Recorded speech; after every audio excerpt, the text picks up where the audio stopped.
1971 সালে এই রকম একটা গণহত্যাকে যারা সমর্থন করেছিল, গণহত্যা যারা করেছিল তাদের সমর্থন করেছে, কিন্তু তাদের রাজনীতি করার ক্ষেত্রে তাদের জোট করার ক্ষেত্রে তো তাতে কোনো বাধা হয় নাই। আপনি খুবই ভালো কথা বলছেন এবং আমি আপনাকে ভেঙে দিই। হ্যাঁ। আমরা জামাত ইসলামীর জোটের অবস্থা, জামাত ইসলামের অবস্থানটা প্রথম থেকেই তারা স্বাধীনতার বিরুদ্ধে ছিল।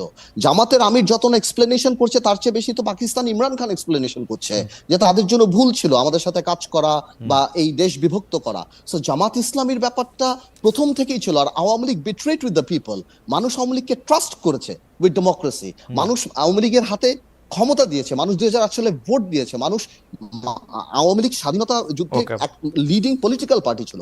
জামাত তো প্রথম অবস্থা থেকেই খারাপ ছিল এবং সেখানে তারা গণহত্যার সাথে জড়িত ছিল, এটা ছিল সেটা ছিল, সেটার জন্যই তো আজকে তাদের এই অবস্থান।